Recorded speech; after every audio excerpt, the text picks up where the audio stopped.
Assalamualaikum warahmatullahi wabarakatuh. Nama saya Renia Eka Oktavia, NPM 1851010113 dari kelas B Ekonomi Syariah. Di sini saya akan menjawab tugas ekonomi sumber daya alam mengenai teori Edgeworth Box mengenai konsep efisiensi dan optimalitas pada konsumen dan produsen yang menjadi dasar ekonomi kesejahteraan dan memberikan contoh studi kasus sederhana mengenai sumber daya alam. Nah, sebelum kita lanjut, kita pahami dulu apa sih sebenarnya teori ekonomi kesejahteraan itu. Teori ekonomi kesejahteraan merupakan salah satu cabang ilmu ekonomi yang mempelajari tentang keinginan, efisiensi, dan pemilihan sumber daya alam yang dilakukan oleh masyarakat atau konsumen. Ekonomi kesejahteraan itu membahas tentang bagaimana akhirnya kegiatan ekonomi itu dapat berjalan secara optimal, di mana dalam pembahasannya itu ekonomi kesejahteraan ini memperhatikan prinsip keadilan bagi seluruh lapisan masyarakat. Ukuran kesejahteraan menurut Kementerian Koordinator Kesejahteraan Rakyat, sejahtera itu adalah suatu kondisi ketika masyarakat itu telah terpenuhi kebutuhan dasarnya, yaitu seperti kebutuhan berupa kecukupan dan mutu pangan, sandang, papan, kesehatan, pendidikan, lapangan pekerjaan, dan kebutuhan dasar lainnya seperti lingkungan yang bersih, aman, dan nyaman. Selain itu, ukuran kesejahteraan ekonomi juga dapat dilihat dari dua sisi, yaitu dari sisi konsumen, konsumen itu dapat dikatakan sudah mencapai tingkat kesejahteraannya ketika pengeluaran yang dia lakukan untuk memenuhi kebutuhan dasarnya itu tidak lebih besar dari jumlah pendapatan yang mereka peroleh. Jadi pendapatan itu akan lebih besar dari jumlah pengeluarannya. Nah, dari sisi produsen itu dilihat dari skala usaha yang dilakukan. Nah, jika dia tuh memperoleh laba itu besar, artinya ketika dia itu menggunakan faktor produksi atau modalnya itu lebih sedikit dari hasil yang didapatkan, sehingga dia itu akan mengalami keuntungan atau mendapatkan laba, maka dari situlah tingkat kesejahteraannya akan tercapai. Nah, selanjutnya saya akan menjelaskan tentang kurva Edgeworth Box yang ditambahkan dengan dua faktor produksi yaitu K dan L. Di sini saya mengambil contoh studi kasus sederhananya. Misalkan itu ada dua individu. Ada misalkan Pak Nyam ini bekerja sebagai petani, dimisalkan dengan A, dan Pak Budi ini bekerja di bidang konveksi, dimisalkan dengan B. Nah, Pak Nyam itu kan bekerja sebagai petani, maka dia menghasilkan barang berupa beras yang dimisalkan dengan X, sedangkan Pak Budi itu kan bekerja di konveksi, dia dimisalkan menghasilkan barang berupa baju yang dimisalkan dengan Y.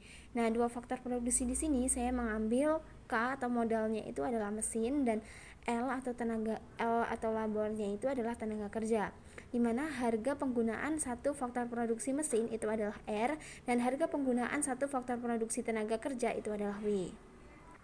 Nah, selanjutnya saya akan menjelaskan tentang kurva Edgeworth Box-nya. Di sini saya sudah menggambar kurvanya karena untuk mempersingkat durasi videonya ya. Nah, seperti yang sudah kita pahami bahwa individu A itu kan menghasilkan barang X atau memproduksi barang X, sehingga jumlah konsumsi barang individu A terhadap barang X itu akan lebih banyak dibandingkan konsumsinya terhadap barang Y. Nah, sebaliknya, bagi individu B itu kan dia menghasilkan atau memproduksi barang Y, sehingga jumlah konsumsinya terhadap barang Y itu akan lebih banyak dibandingkan konsumsinya terhadap barang X atau produksinya terhadap barang X.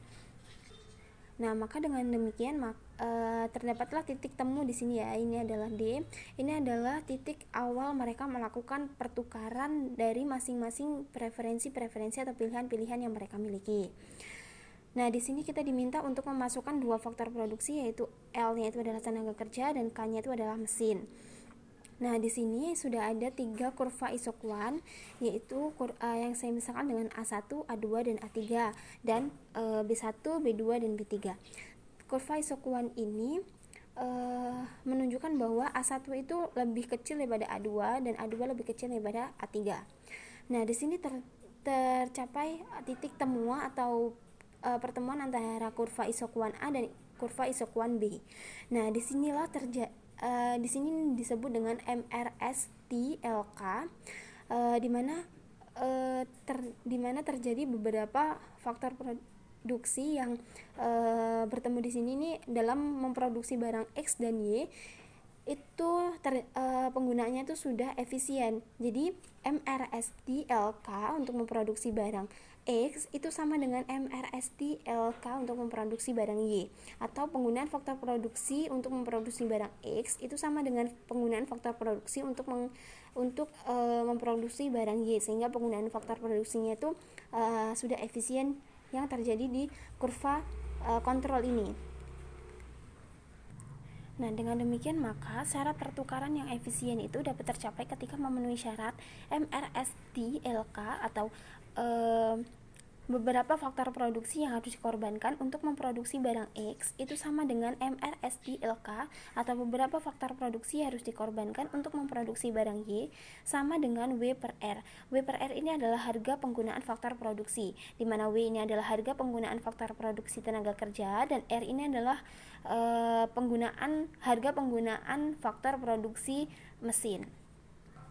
Nah, di kurva Edgeworth box yang tadi itu ada kurva